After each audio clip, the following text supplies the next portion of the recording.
ایک معمول ہے، بلا تشبیہ و تمثیل ہم سمندر میں کیوں جاتے ہیں؟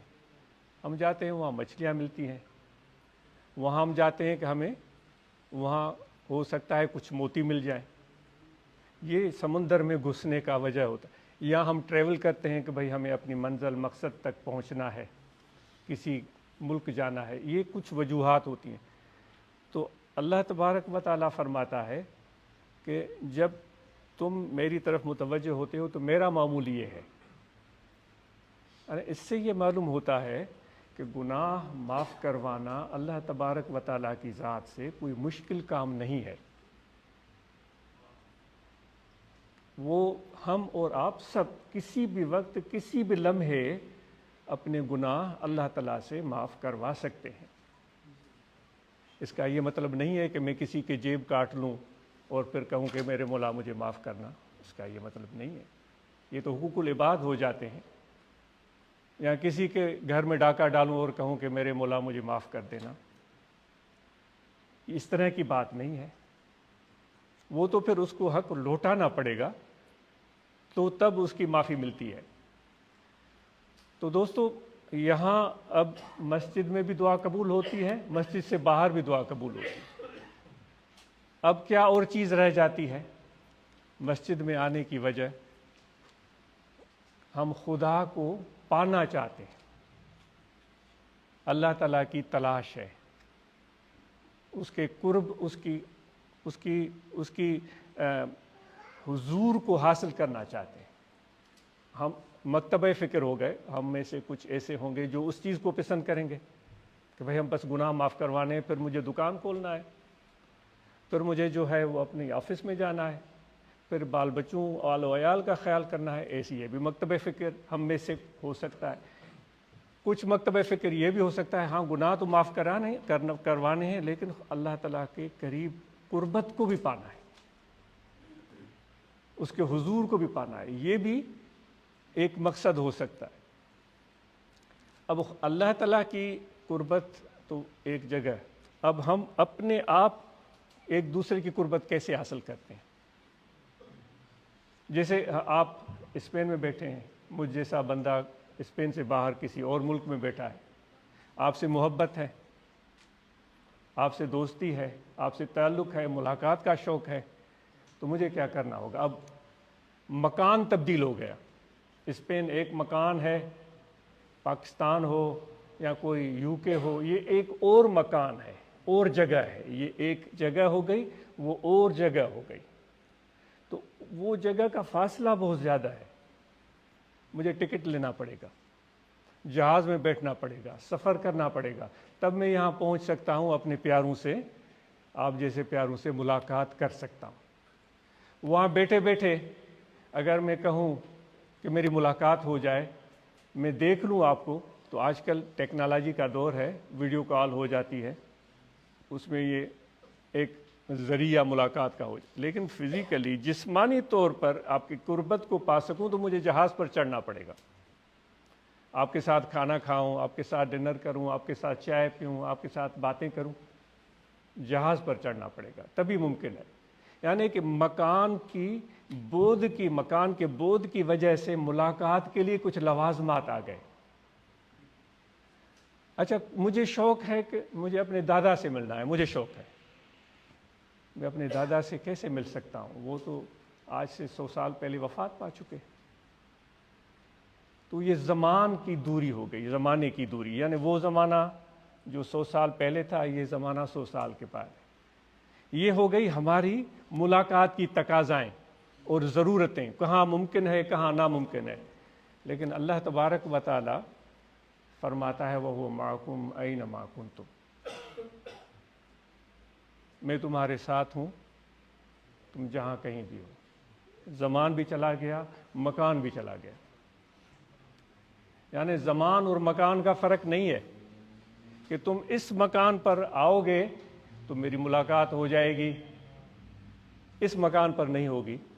اللہ تعالیٰ نے یہ سارے شرائط ختم کر دی، کیونکہ اس کے سامنے زمان اور مکان کوئی حیثیت ہی نہیں رکھتے، وہ ان سے بالا ہے، وہ ان سے عرفہ اور اعلیٰ ہے، وہ پہلے بھی تھا، وہ آج بھی ہے، وہ اوپر بھی ہے، وہ نیچے بھی ہے، وہ آسمانوں میں بھی ہے، زمین پر بھی ہے، وہ شمال میں بھی ہے، وہ جنوب میں بھی ہے۔ یہی چیز تو ہم سمجھ نہیں پاتے۔ ایک درویش تھا، اس کی خدمت میں ایک شخص آیا، اس نے آ کر عرض کی کہ قبلہ، وہ آ کر صحبت میں رہنے لگا۔ تو وہ لوگ تو کافی دنوں سے وہاں بیٹھے ہوئے تھے، کیونکہ ہم سنتے ہیں کہ بھائی اس کے پاس یہ نعمت ہے، امانت ہے، تو پھر ہم پہنچ جاتے ہیں، پھر ہم اس کو تحفے دیتے ہیں، کچھ نقد رقم دیتے ہیں، کچھ چیزیں ذرا سا میری طرف توجہ ہو جائے، اور ہم سمجھتے ہیں کہ وہ ایسے ہی کوئی ہاتھ پھیرے گا تو سب کچھ ہو جائے گا۔ لیکن نعمت ایسے بھی مل سکتی ہے، اس سے انکار نہیں، لیکن اس درویش کا دستور کیا تھا؟ جو سالوں سے رہ رہے تھے وہاں بھی بیٹھے ہوئے ہیں، وہ سالوں سے وہاں بیٹھے ہوئے تھے، مہینوں سے جو بیٹھے ہوئے تھے وہ بھی موجود تھے، کچھ دن سے آئے ہوئے تھے وہ بھی موجود تھے۔ تو وہ 4-5 لوگوں کو ان میں سے منتخب کیا، پھر ان کو فرمایا کہ بھائی آپ لوگ اتنے دنوں سے رہے ہیں، آج آپ کو ایک ڈیوٹی دے رہے ہیں۔ انہوں نے ان 4-5 لوگوں کو سلیکٹ کر کے ان کو ایک ایک پرندہ دیا، مرغ دے دیا، تو وہ جاؤ، لے جاؤ اور کسی ایسی جگہ پہنچو جہاں تمہیں کوئی بھی نہ دیکھے، اور وہاں جا کر اس پرندے کو ذبح کرو، لیکن کوئی دیکھنے والا نہ ہو۔ وہ 4-5 لوگ تھے، وہ فرمان مرشد کا تھا، وہ صحبت میں رہتے تھے، اطاعت گزار تھے، وہ چلے گئے۔ تو ایک بندہ 10-15 منٹ میں واپس آ گیا، اس نے ذبح کیا ہوا تھا، اس نے آ کر پیش کیا۔ آپ نے پوچھا بھائی بتاؤ کیا ہوا؟ اس نے کہا جناب میں گیا تھا جنگل میں، بالکل خالی تھا، کوئی بھی چیز نہیں تھی، میں نے دائیں بائیں آگے پیچھے ہر طرف، شمال جنوب مشرق مغرب کچھ بھی نہیں تھا، میں نے ذبح کر دیا۔ آپ نے فرمایا ٹھیک ہے۔ دوسرا کوئی 1-2 گھنٹے کے بعد آ گیا، اس نے بھی ایسی کوئی بات سنائی۔ تیسرا آیا، وہ بھی اسی طرح کر کے آیا، وہ لیکن ایک بندہ نہیں آیا۔ وہ پورا دن گزر گیا، شام دیر ہو گئی، تو وہ دیر سے واپس آیا وہ بندہ، اور اس پرندہ اس نے ذبح نہیں کیا تھا، وہ ویسے کا ویسا پرندہ واپس لایا۔ تو درویش نے پوچھا بھائی کیا ہوا، تم نے پرندے کو ذبح نہیں کیا؟ تو اس نے کہا حضور آپ نے شرط بڑی کڑی رکھی ہے، آپ نے فرمایا کہ جہاں تجھے کوئی نہ دیکھے۔ میں جنگل میں گیا تو وہاں پر میں نے ہر طرف کوشش کی، دائیں بائیں سب چیزوں سے چھپ گیا، پرندوں سے چھپ گیا، جانوروں سے چھپ گیا، انسانوں سے چھپ گیا، ہر چیز سے میں چھپ گیا، لیکن پھر بھی مجھے تسلی نہیں ہوئی۔ پھر میں پہاڑوں میں گیا، ان کی بلندیوں پر گیا، اس کے غاروں میں گیا، میں سب سے چھپ گیا، اور کہ بھئی کوئی بھی چیز مجھے نہیں دیکھ رہی، لیکن مجھے تسلی نہیں ہو رہی تھی۔ میں نے مشرق مغرب جتنے بھی اطراف و اکناف ہیں، دریا ہو یا جو بھی ہو، ہر طرف جا کر میں نے ٹٹولا، دیکھا، بھیالا، مجھے تسلی نہیں ہوئی۔ اس لیے تسلی نہیں ہوئی کہ لوگوں سے چھپ گیا، جانوروں سے چھپ گیا، درندوں پرندوں سے چھپ گیا، لیکن میں خدا سے نہیں چھپ سکا۔ وہ مجھے کھلے میدان میں بھی دیکھ رہا تھا، وہ مجھے جنگل میں بھی دیکھ رہا تھا، وہ مجھے غار میں بھی دیکھ رہا تھا، پہاڑ کی چوٹی پر بھی دیکھ رہا تھا، دریا میں بھی دیکھ رہا تھا، تو اس سے میں نہیں چھپ سکا، اس لیے میں پرندہ ویسے کا ویسا لایا ہوں۔ تو کہتے ہیں کہ آپ غالباً شیخ شہاب الدین سہروردی کا یہ واقعہ ہے، آپ نے فرمایا یہ شخص ہے جس نے یہاں رہ کر کچھ سمجھا ہے، کچھ سیکھا ہے۔ جو ابھی ہم بیان کر رہے تھے، زمان اور مکان، زمان اور مکان ہم ایک دوسرے سے دور کر سکتے ہیں، زمانہ اور مکان ہم ایک دوسرے سے دور کر سکتے ہیں، لیکن اللہ تبارک و تعالیٰ سے ہمیں دور نہیں کر سکتے۔ اس کے لیے زمان اور مکان کا کچھ فرق نہیں ہے۔ تو اب ہم چاہتے ہیں کہ اس کی قربت کو پائیں، اس کی قربت، اس کی حضور کو پائیں۔ اب ہم میں سے کس کے دل میں یہ شوق ہے؟ کیونکہ ہمارے تو بہت سارے دکھ ہیں، دیکھ سکتے ہیں، سونا چاندی دیکھ سکتے ہیں، دولت دھن دیکھ سکتے ہیں، لیکن یہ جو سر کی آنکھیں ہیں ان سے ہم خدا کو نہیں دیکھ سکتے۔ حضرت غوث اعظم، محبوب سبحانی، غوث سمدانی، شیخ عبد القادر جیلانی، یہ ارشاد فرماتے ہیں کہ اے دل کے اندھے، ان کی فتح ربانی کے وہ الفاظ ہیں، وہ مجھے عربی کی عبارت ذہن میں نہیں آ رہی ہے، وہ دل کے اندھے یہ تیرا اندھاپن کب تک؟ تو یہاں ہم آئے ہیں، سجدے کرتے رہے ہیں سالوں سے، نمازیں پڑھتے رہے ہیں، لیکن کیا ہمارے دل کا اندھاپن دور ہوا ہے؟ وہ جب تک دل کا اندھاپن دور نہیں ہوگا تو خدا کا مشاہدہ ہمیں نہیں مل سکتا۔ ہر انسان کو، غزالی فرماتے ہیں، ہر انسان کو 4 آنکھیں ہوتی ہیں۔ غزالی فرماتے ہیں، احیاء علوم الدین، آپ مشہور کتاب ہے، آپ دیکھ سکتے ہیں، اس کا ایک خلاصہ بھی ہے۔ تو فرماتے ہر انسان کو 4 آنکھیں، یہ ان کا خیال ہے۔ فرماتے 2 آنکھیں سر میں ہیں جس سے دنیاوی امور دیکھتا ہے، اور 2 آنکھیں اس کے باطن میں ہیں جس سے وہ خدا کو دیکھتا ہے، اخروی امور، وہ کہتے ہیں آخرت کے کاموں کو دیکھتا ہے۔ تو وہ اندھاپن جو دل والا ہے اس کو دور کرنے کا ہمیں کام کرنا ہے۔ تو اس کے لیے یہ ذکر کی تلقین کی جائے گی، آپ کا زیادہ وقت بھی نہیں لیا جاتا، اور جو بات عاجز نے عرض کی کہ اللہ تعالیٰ کی سے گناہ معاف کروانا یہ اتنا بڑا مشکل کام نہیں ہے، وہ تو مہربان ہے، وہ خود تعارف ہی یہ کرواتا ہے۔ آپ پڑھتے ہیں نا سورہ فاتحہ، الحمدللہ رب العالمین، وہ تعارف خود کروا رہا ہے، الرحمن الرحیم، سب تعریفیں اللہ کے لیے جو سب جہانوں کا پالنہار ہے۔ پھر کہتا ہے چلو کہو، ہمیں کہتا ہے کہو الرحمن الرحیم۔ وہ بہت مہربان ہے، وہ بہت ہی رحم والا ہے۔ یہ شروع ہے، ہر نماز کی شروعات اس سے کرتے ہیں، ہر نماز کی، یعنی کہ وہ ہر وقت ہم پر ناراض نہیں ہے بلکہ ہر وقت راضی ہے، لیکن ہم اس کی طرف متوجہ ہوتے نہیں۔ وہ حدیث مبارکہ آتی ہے، اللہ تعالیٰ، حضور علیہ الصلوۃ والسلام فرماتے ہیں کہ اللہ تعالیٰ رات کے آخری پر آسمان دنیا پر اجلال فرماتے ہیں اور ارشاد فرماتے ہیں کہ کہاں ہیں میرے بندے، آئیں مجھ سے مانگے، مجھ سے بخشش مانگے، مجھ سے رحمت مانگے، مجھ سے رزق مانگے، مجھ سے محبت مانگے۔ وہ اعلان کرواتا ہے، جیسے بادشاہ خوش ہوتے تھے، کسی کا بادشاہ کو بیٹا ہو جائے تو وہ اعلان کر دیتا تھا آؤ آؤ، خزانے کے دروازے، خزانے کے منہ کھول دیے۔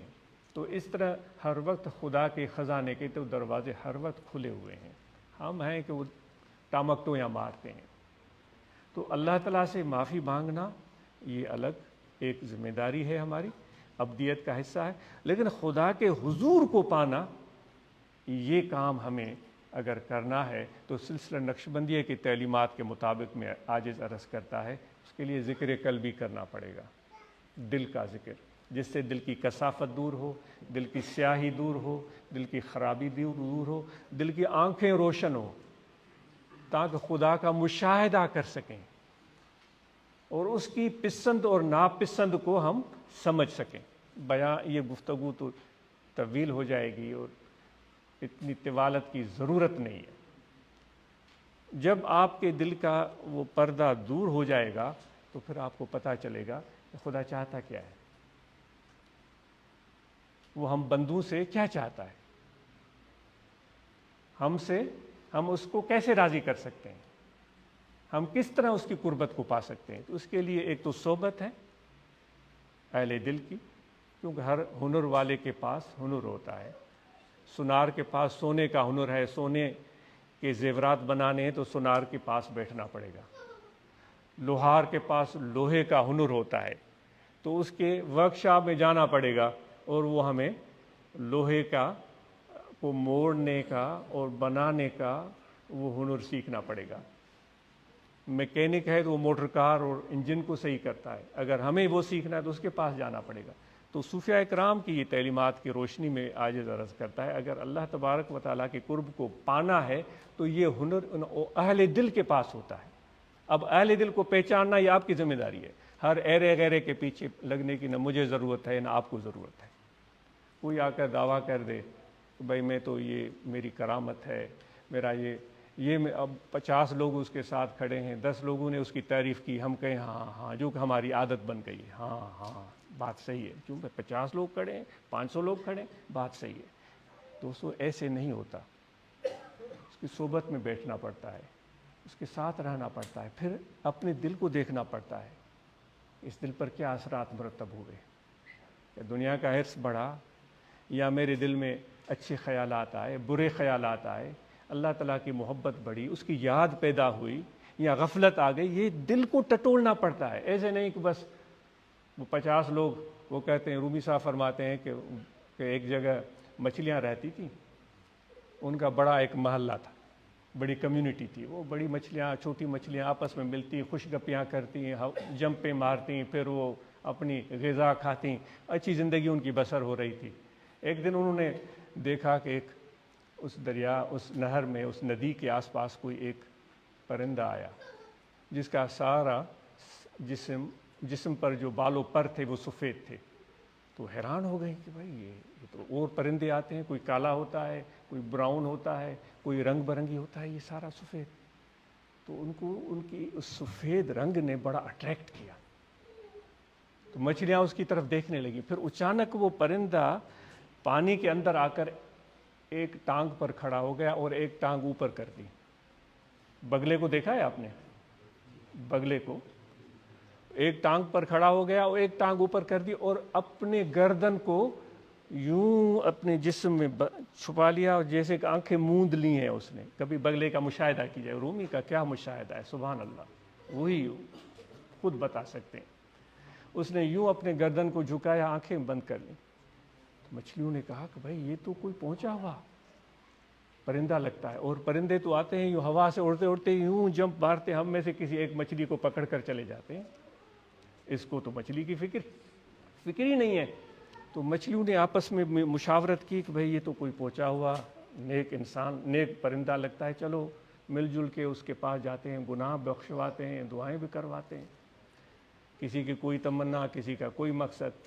تو ساری مچھلیاں وہ جمع ہو کر، وہ ڈر ختم ہو گیا، اس کے آس پاس جمع ہونے لگی۔ وہ اپنی آنکھیں مودے بالکل اسی استغراق میں موجود رہا۔ تو ان کا اور بھی حوصلہ بڑھا، اور قریب آئے اور قریب آئے، تو اتنے میں آخر میں وہ بھی بگلا تھا، کسی آنکھ کے کنارے سے وہ دائیں بائیں دیکھ رہا تھا، ان کو تو پتہ نہیں چلا۔ تو سب سے جو بڑی مچھلی تھی اس کو اس نے تاڑ لیا، اچانک اس نے گردن آگے بڑھائی اور اس مچھلی کو اس نے نگل لیا۔ تو ساری مچھلیوں میں کی دوڑیں لگ گئیں، بھائی یہ تو بڑا ظالم بندہ ہے، ہم اس کی ظاہر کو دیکھ کر عقیدت میں آ گئے، اندر تو اس کا پتہ نہیں کیا ہے، یہ تو ان سے بھی خراب ہے جو کہ ہوا سے اڑتے ہوئے آتے ہیں اور جمپ مار کر، ان کا تو پتہ ہوتا ہے۔ تو دوستو اس طرح نہیں کہ جس کے پیچھے 50 یا 500 ہوں ہم بھی ان کے پیچھے لگ جائیں۔ یہ گزارش میں اپنے آپ کو بھی کروں گا، آپ کو بھی کروں گا کہ اے بسا ابلیس آدم روئے ہست، پس بہر دستے نباید داد دست۔ آپ بیٹھیں، دیکھیں، محسوس کریں، صحبت کریں، 1 بار 2 بار 10 بار، پھر اس کے ساتھ دوستی کا ہاتھ ملائیں، تاکہ ہمیں جو ہم چاہتے ہیں کہ اللہ تعالیٰ کی قرب اور اس کے حضور کو پائیں، اس مقصد کو ہم حاصل کر سکیں۔ تو یہ ذکر کا عرض کیا جا رہا تھا، یہاں دل ہے، اس دل میں آپ نے توجہ رکھنا ہے، کھڑے بیٹھے لیٹے سوئے جاگے، وضو ہو یا نہ ہو، سانس آتا جاتا رہے، توجہ رہے کہ دل پکارا ہے اللہ اللہ اللہ اللہ اللہ۔ یہ اس لیے بتایا جا رہا ہے تاکہ دل کی سیاہی دور ہو، دل کا اندھاپن ختم ہو، دل کی آنکھیں روشن ہوں، دل کی دنیا آباد ہو، پھر ہم اللہ تبارک و تعالیٰ کے مشاہدے کی منزلیں پا سکتے ہیں۔ تو یہ ذکر کریں کثرت سے، کھڑے بیٹھے لیٹے سوئے جائے، کوئی شرط کنڈیشن ذکر کے لیے نہیں۔ اللہ اللہ اللہ اللہ اللہ اللہ اللہ، زبان ذکر زبان سے ہوتا ہے، اس میں آپ نے توجہ دل کی طرف کرنا ہے، کھڑے ہوں بیٹھے ہوں لیٹے ہوئے سوئے جاگے، بس توجہ دل میں ہو، اللہ اللہ اللہ۔ ایسے سمجھے دل بول رہا ہے اور آپ سن رہے ہیں۔ جس ایک پنجرے میں پرندہ ہوتا ہے، وہ بولتا ہے تو اس پرندے کی بولی ہم سنتے ہیں، طوطا ہو گیا یا مینا ہو گئی، وہ بولتا ہے تو اس کی بولی ہم سنتے، ایسے سمجھیں کہ یہ دل اس سینے کے پنجرے میں ایک پرندے کے مانند بولتا ہے، اللہ اللہ اللہ اللہ اللہ۔ یہ مشق کریں، ذکر کریں کثرت سے، صبح بھی کریں، شام بھی کریں، راحت کو بھی کریں، دن کو بھی کریں، خوشحالی میں بھی کریں تو جب خوشحالی نہ ہو تب بھی کریں، صحت میں بھی کریں، اللہ نہ کرے خدا نہ خواستہ بیماری ہے تو بھی ذکر کریں، گھر میں بھی تو آفس میں بھی، خشکی میں، دریا سمندر میں بھی، فضا میں بھی، بلندیوں پر ہوں یا پستیوں میں بھی، شمال میں ہوں یا جنوب میں، مشرق میں ہوں یا مغرب میں، خانہ کعبہ میں ہوں یا مسجد میں، جنگل میں ہوں یا کسی بیابان میں، اللہ اللہ۔ جب یاد آ جائے بھائی دل کے اس تار کو چلانا ہے، تھوڑا سا توجہ دل کی طرف، اللہ اللہ اللہ اللہ اللہ اللہ۔ باقی صحبت یہاں دوست رہتے ہیں، آپ کو مزید اس حوالے سے بتائیں گے، آپ انٹرنیٹ پر بھی تفصیلی ذکر کی تعلیمات دی جاتی ہیں، وہاں سن سکتے ہیں۔ ہاتھ کار والے اور دل یار والے، انسان کو یہی تو دو چیزیں دی گئی ہیں، جسم بھی دیا گیا ہے اور باطن بھی دیا گیا ہے، یعنی قلب بھی دیا گیا ہے۔ جس طرح اللہ تعالیٰ قرآن مجید میں جسم کا ذکر فرماتا ہے، اسی طرح دل کا بھی ذکر فرماتا ہے۔ اللہ تعالیٰ فرماتا ہے کہ یہ وہ لوگ ہیں جن کی سر کی آنکھیں تو روشن ہیں لیکن ان کے سینے میں جو دل ہے وہ اندھے ہو چکے ہیں۔ ایک قرآن اس آیت کا مفہوم عرض کیا جا رہا ہے۔ تو اس ذکر کی برکت سے، صحبت کے اثر سے، حضور علیہ الصلاۃ والسلام کے فیض نظر عنایت سے یہ دل کی آنکھیں روشن ہو جائیں گی۔ تو امید ہے کہ اس سے ہمیں اللہ تعالیٰ کے قرب کو پانے میں آسانی ملے گی۔ تو ذکر کے لیے جس طرح عرض کیا، وضو کا، جسم کا وضو کا ہونا نہ ہونا، جسم کا پاک ہونا یا نہ ہونا، کپڑوں کا پاک ہونا یا نہ ہونا، کوئی شرط نہیں ہے ہر حال میں، کیونکہ جس طرح اللہ تعالیٰ نے فرمایا کہ جہاں کہیں بھی ہو میں تمہارے ساتھ ہوں، وہ تو ہمارے ساتھ ہے، ہم ہی اس کی طرف متوجہ نہیں ہیں۔ تو جب ذکر کرتے ہیں گویا کہ اس کی طرف ہم متوجہ ہوتے ہیں، اللہ اللہ اللہ اللہ، اور مراقبہ کریں۔ مراقبے کے لیے ختم شریف دوست آپ کو بتائیں گے، علم شریف، لیلاف شریف، قل واللہ، درود پاک پڑھ کر بارگاہ رسالت مآب صلی اللہ علیہ وسلم پیش کریں۔ جیسے میلاد کا مہینہ آ رہا ہے، ہم سب دوست مل جل کر درود و سلام پڑھتے ہیں اور ہم حضور علیہ الصلاۃ والسلام کے اس محبت کو، اس پیار کو محسوس کرتے ہیں، تو وہی ہم روزانہ ختم شریف پڑھتے ہیں۔ یہ گویا کہ روزانہ درود و سلام کا ایک نذرانہ حضور علیہ الصلاۃ والسلام کی بارگاہ میں صبح و شام پیش کیا جاتا ہے۔ تو ختم شریف آپ پڑھ سکتے ہیں، وہ ختم پڑھیں، پھر کچھ ہلکا کی صورت میں بیٹھ کر اور مراقبے میں بیٹھ کر اللہ تعالیٰ کا ذکر کریں، اور ہم نماز کی پابندی کریں۔ رمضان کے مہینے میں ہم روزہ رکھیں، جن پر حج فرض ہے ہم حج ادا کریں، ہم میں سے جن پر زکوٰۃ لازم ہے وہ زکوٰۃ ادا کریں۔ باقی آنا جانا، صحبت میں بیٹھنا، اس سے آہستہ آہستہ آدمی سیکھتا ہے، اس کا اثر دل پر مرتب ہوتا ہے۔ تو یہاں کے دوستوں نے، مالاگا کے دوستوں نے یہ محفل منعقد کی، بڑی محبت سے منعقد کی، بڑے پیار سے منعقد کی۔ دوست یورپ سے آئے ہوئے ہیں، ان سب دوستوں کو دیکھ کر، آپ دوستوں کو دیکھ کر بہت مسرت ہوئی۔ اللہ تعالیٰ آپ کی حاضری قبول فرمائے، اللہ تعالیٰ ہم سب پر رحمت نازل فرمائے، اللہ تعالیٰ ہمارے خطائیں معاف فرمائے، اللہ تعالیٰ ہمیں اپنی قرب اور محبت سے نوازے، حضور علیہ الصلاۃ والسلام کا فیض اور آپ کی نگاہ کرم ہمیں عطا ہو۔ جو آپ رحمت للعالمین بن کر آئے وہی وصف ہمارے اندر پیدا ہو۔ جو بھی یہاں ہم پہنچے ہیں، آپ سب کا بہت شکریہ، آپ سے مل کر بہت مسرت ہوئی۔ جزاکم اللہ خیر، وما علینا الا البلاغ۔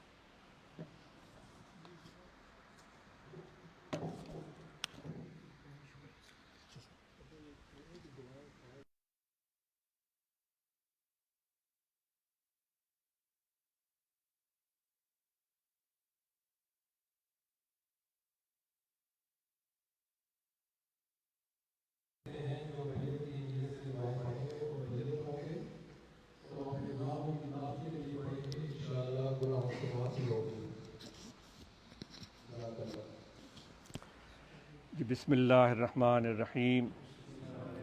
آمنت باللہ وملائکتہ وکتبہ ورسلہ والیوم الآخر والقدر خیرہ وشرہ من اللہ تعالی والبعث بعد الموت اشہد ان لا الہ الا اللہ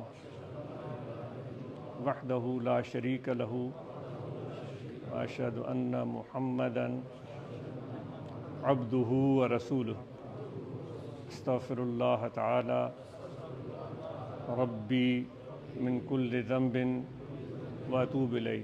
دعا جامع ہے ہم سب کے لیے، جو بھی ہمارے مشکلات ہیں، پریشانیاں ہیں، اللہ تعالیٰ آسانی میں تبدیل فرمائے، مرض ہیں، رکاوٹیں ہیں، پریشانیاں ہیں، اللہ تعالیٰ آسان فرمائے، ہماری حاضری قبول فرمائے۔ اللہم صلی علی سیدنا مولانا محمد وعلی آلہ وصحبہ اجمعین۔ اللہم ربنا آتنا من لدنک رحمۃ وہیئ لنا من امرنا رشدا۔ اللہم ربنا آتنا فی الدنیا حسنۃ وفی الآخرۃ حسنۃ وقنا عذاب النار۔ صلی اللہ تعالی علی خیر خلقی ونور عرشی سیدنا و مولانا محمد وعلی آلہ وصحبہ اجمعین۔